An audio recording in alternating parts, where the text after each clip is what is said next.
समाज पक्षाच्या कार्यकारिणीची मीटिंग ठेवण्यासाठी मी आज परभणीला आलेलो आहे आणि विशेष म्हणजे आज एल्गार परिषद ठेवलेली आहे. त्यात सर्वपक्षीय आहे ती शक्तिपीठाच्या विरोधाच्या आंदोलनाच्या बद्दल त्या प्रोग्रामसाठी देखील मी आलेलो आहे आणि इथं आयोजन राजन क्षीरसागर यांनी केलेलं आहे. काँग्रेस आहे, राष्ट्रवादी आहे पवार साहेबांची, मला वाटतं सर्वच पक्ष आहे. शेतकऱ्याच्या हिताचा हा प्रश्न घेऊन आम्ही मुख्यमंत्र्याला सुदबुद्धी यावं आणि शक्तिपीठ कॅन्सल व्हावा म्हणून जयंत पाटील, सतीश पाटील, आपले देशमुख, विलासरावांचा चिरंजीव देशमुख, माजी मंत्री अमित देशमुख, स्वतः मी आणि राजू शेट्टी आम्ही एक 9 किलोमीटर पदयात्रा काढली विठ्ठलाच्या नामदेव पायरीपर्यंत आणि बहुतांशी कोल्हापूर, सातारा, सोलापूर या लोकांनी अतिशय रिस्पॉन्स चांगला दिला. आणि आता आज मग त्याच दिवशीच पंढरपूरला आमचा प्रोग्राम ठरतानाच इथल्या परभणीच्या काही शेतकरी मंडळी आली. ते म्हणले आम्ही परभणीला एक सभा ठेवतो, साहेब तुम्ही आलं पाहिजे.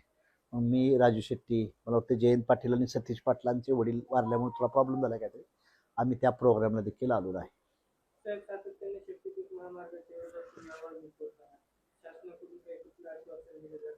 अजून काही देखील नाही. मूल रडल्याशिवाय तर आई उचलणार नाही. आम्ही लोकात जागृती करण्याचा प्रयत्न करतोय.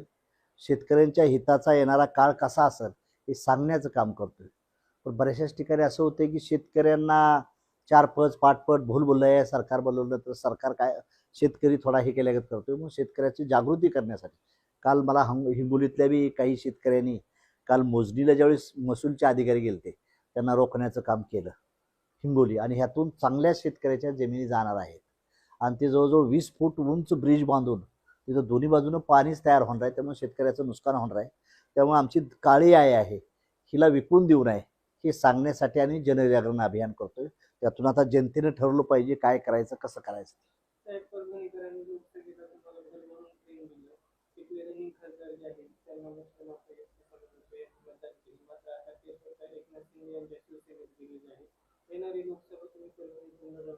हेच कसं आहे, लोकांच्या मागणीचा विचार करून हे करून माझी तयारी चालली आहे. मला खासदारच व्हायचं आहे. मी काही कधी आमदार होणार नाही, खासदार म्हणूनच दिसेल. विशेष म्हणजे माझा परभणी हा मी तिथं बॅटल केलेला आहे. 16 दिवसात ह्या परभणीच्या लोकांनी माझ्यावर प्रेम केलेलं आहे. मी बिलकुल नाराज नाही. 16 दिवसात त्यांनी मला जवळजवळ 5,15,000 पर्यंत वोटिंग मला दिलेलं आहे. म्हणजे कमी मतदान नाही. त्यामुळे मी परभणी आणि माढा ह्या दोन्हीही मतदारसंघ आहेत ते माझा आहेत. मी तयारी करतोय तिथं चांगल्या ताकदीत.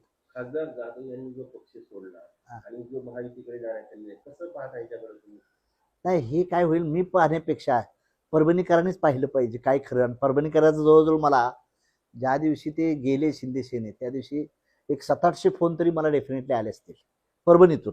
त्यात सर्व लोकांचं, सर्व समाजातल्या लोकांचं होतं, विशेष म्हणजे प्रतिष्ठित लोकांचं होतं. तर म्हणलं ठीक आहे मी, आणि मग मला दिल्लीत विचारलं तेव्हा मी सांगितलं की परभणीच्या जनतेला मी वाऱ्यावर सोडणार नाही. मी काही काम न करताना मला त्यांनी एवढं मतदान दिलेलं आहे. मी असा काय देवा लावला होता? सिंगल मुलाला काम लावलं नाही किंवा काय करू शकलो नव्हतो किंवा कुणाला काय दिलं नाही मी, परंतु परभणीनं माझ्यावर प्रेम दिलं. त्याबद्दल मी परभणीकरांचा आभारी आहे. परभणीच्या जनतेला, शेतकऱ्यांना, सर्वांना वाऱ्यावर सोडणार नाही त्यावेळेस मी सांगितलंय. त्यामुळे परभणीत माझी आगामी चाललेली आहे चर्चा आमची.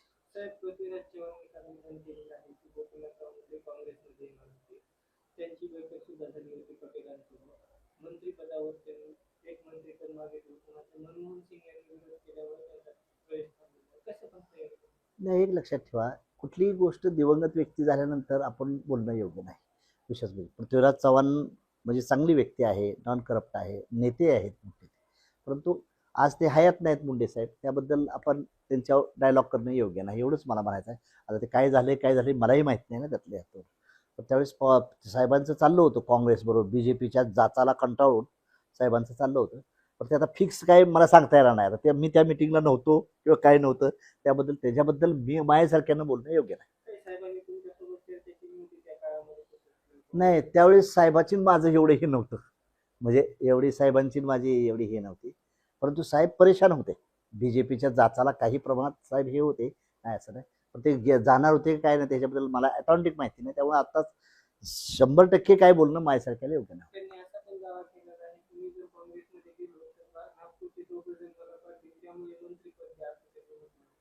आता ते काय होतंय, जर तरची गोष्ट आहे. आणि मी त्यात इन्व्हॉल्व नसल्यामुळे मला ह्याचं उत्तर देता येणार नाही. काय मुंडे साहेब तसं मला पितृतुल्य होते, मला त्यांनी मुलगाच मानला होता, मला त्यांच्यावर रिस्पेक्टच आहे. परंतु आता ते पृथ्वीराज चव्हाण, मुंडे साहेब, अहमद पटेल आणि मनमोहन सिंग आणि सोनिया गांधी यांचीच चर्चा झालेली आहे असं तुमच्याच माध्यमातून मला माहिती मिळालेली आहे. पण त्यावेळेस मला कळतं एवढं की महाजन साहेबांची नव्हतं, परंतु साहेबाचं बी जे पीवर नाराजी होत चालली होती, हे ते खरं आहे, त्यातलं म्हणजे तथ्य आहे असं आहे.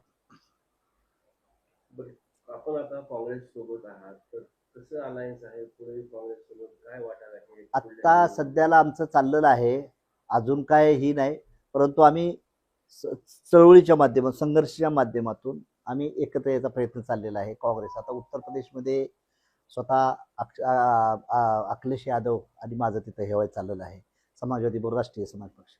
तर उद्या आमची अपेक्षा आहे की इथं आता सध्या तर काँग्रेस आमच्याबरोबर, आम्हाला त्यांनी सांगितलेलं आहे की तुम्ही आमच्याबरोबर पाहिजे, आला पाहिजे, आम्हालाही त्यांची गरज, एकमेकाची गरज आहे, अशा दृष्टीनं काँग्रेसशी आमचं बोलणं चाललेलं आहे. पण अजून पवारसाहेबाचा पक्ष आणि उद्धव साहेबाच्या पक्षाची काय अजून याच्यावरती चर्चा नाही. माढ्यामधून मी लढायचं आहे तर पवार साहेबाचा खासदार आहे, आणि परभणीतून लढायचं आहे तर तो उद्धव साहेबाचा खासदार आहे. माझी अलायन्स काँग्रेसवर चाललेली आहे, त्यामुळं अजून आपल्याला हे करता येत नाही. पण मी स्वतंत्र माझ्या राष्ट्रापासून लढायची देखील माझी तयारी आहे. बहुतेक करून अलायन्सला माझ्यासारख्याला जागातील व्यक्ती सोडतील. म्हणजे उद्धव साहेब बी विरोध करणार नाहीत, मला आणि पवार साहेब विरोध करणार नाहीत, आम्हाला विश्वास आहे. परंतु आधी आपलं इथं बूथ लेवलचं बांधणी पाहिजे, आपलं आलं गेलं पाहिजे, लोकांची चर्चा झाली, त्यासाठी माझे दौरे आहेत माढा आणि परभणीमध्ये, माझी तयारी. बिलकुल नाही. भाजपमध्ये काय होते, आपल्याला बी गरज होती तेव्हा भाजपवर होतो, आणि त्यांनाही गरज होती तेव्हा, बिलकुल खंत बिलकुल काय वाटत नाही, काय नाही, भाजपवर होतो. मुंडे साहेबामुळे, मुंडे साहेब नसल्यामुळे आता काय प्रॉब्लेम येतो, आता भाजपवर नाही त्याचं बी काही दुःख वाटत नाही. कारण आम्हाला संघर्षातूनच आमचा जन्म झाला आहे, आम्ही सत्तेच्या घरात जन्माला आलो नाही, सोन्याचा चमचा. त्यामुळं एवढा विश्वास आहे मला, आत्मविश्वास, की ज्याच्या बाजूने आम्ही असतो त्याचं सरकार आहे.